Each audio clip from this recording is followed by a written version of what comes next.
Assalamualaikum warahmatullahi wabarakatuh. Perkenalkan, nama saya MS Tresna Putra, NIM 0531836676 dari UPBJ Salut Jayawijaya.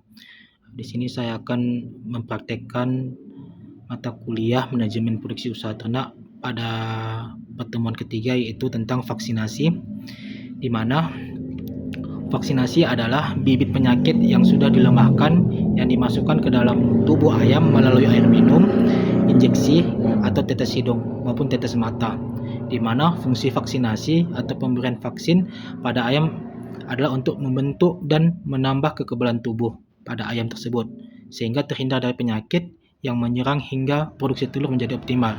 Sebelum melakukan vaksinasi, ayam dipuasakan terlebih dahulu. Adapun penyakit pada ayam itu pada fase layar, yaitu periode bertelur dapat menurunkan jumlah produksi telur. Jika tidak segera ditangani, maka peternak akan mengalami kerugian. Penyakit yang diakibatkan oleh kelalaian peternak atau petugas kandang, penyakit ini tinggi bisa menyebabkan kerugian bahkan sampai dengan kegagalan usaha. Bahkan penyakit sering menyerang ayam petelur, infeksi boasitis, pulorium atau berak kapur, Newcastle, disease, avian influenza, infectious goza, pilek, egg drop syndrome atau telur yang sedikit. Oleh karena itu dibutuhkan penerapan manajemen pengendalian penyakit yang baik dan benar agar terhindar dari penyakit yang mengancam kesehatan tubuh ayam petelur. Salah satunya dengan menggunakan proses vaksinasi pada ayam petelur. Adapun metode vaksinasi, yang pertama adalah dilakukan dengan beberapa metode, yaitu melalui air minum yang dilautkan dengan air minum, yang kedua injeksi atau disuntikan, yang ketiga tetes mata dan tetes hidung. Yang pertama dengan aplikasi air minum. Vaksinasi dilakukan dengan cara mencampurkan vaksin ke dalam air minum atau ayam. Ada beberapa hal yang diperhatikan sebelum melakukan vaksinasi. Yang pertama, air harus bebas dari klorin atau bakteri dan pada vaksin dapat bekerja dengan baik, dikarenakan klorin berfungsi sebagai disinfektan yang dapat membunuh bakteri pada air. Yang kedua, sebelum diberikan vaksin, ayam harus dipuasakan selama kurang lebih 2 jam. Air minum harus habis maksimal 2 jam karena vaksin hidup tidak dapat bertahan lama pada air minum.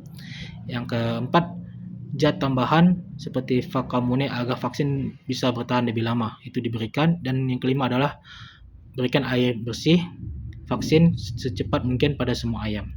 Yang kedua, aplikasi injeksi, di mana metode ini dilakukan dengan cara menyuntikkan vaksin ke dalam tubuh ayam menggunakan alat suntik.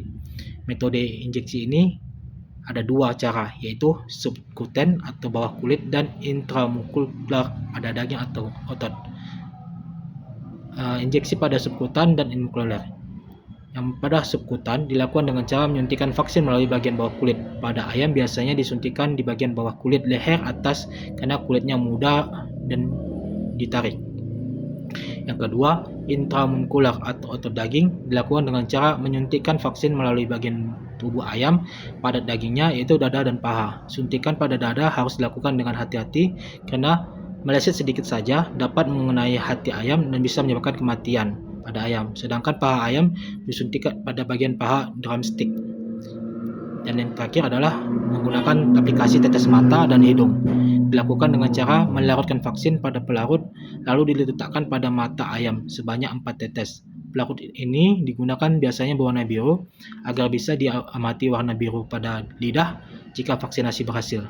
Sedangkan untuk tetes hidung, caranya sama dengan tetes mata tetapi diteteskan pada ayam. Pengaplikasian vaksinasi tetes mata lebih mudah dilakukan hingga banyak peternak lebih memilih menggunakan cara tetes mata dibandingkan tetes hidung. Yang terakhir adalah jadwal vaksinasi yang rutin, di mana umumnya vaksinasi dilakukan pada ayam berumur 80 hari untuk mencegah ND, klon dan IB umur 90 hari untuk Coriza, umur 105 hari untuk ND Aedes, dan umur 119 hari untuk AI. Untuk penyimpanan vaksin sebaiknya disimpan di refrigerator atau lemari es dengan suhu 2-8 derajat Celcius dan dikhususkan untuk tempat penyimpanan vaksin. Agar suhu tetap stabil, jangan terlalu sering membuka tutup lemari es. Umumnya sering ditemukan kasus pemadaman listrik di peternakan hingga pada kondisi demikian dapat mengakibatkan meningkatnya suhu lemari es. Hal tidak akan mempengaruhi kualitas vaksin. Selama ini, dalam internal suhu 2-8 derajat Celcius. Saat terjadi pemadaman listrik dapat tidak mempunyai generator, maka sebaiknya tambahkan es batu agar suhu vaksin tetap stabil pada internal 2-8 derajat Celcius.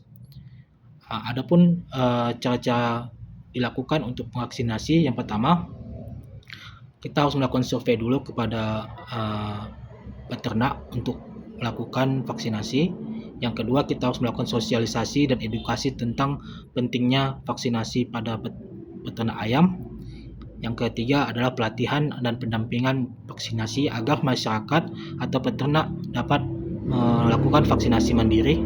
Dan keempat adalah implementasi vaksinasi dilakukan secara rutin. Demikian hasil dari tugas saya. Mungkin ini saja yang bisa saya sampaikan. Assalamualaikum warahmatullahi wabarakatuh.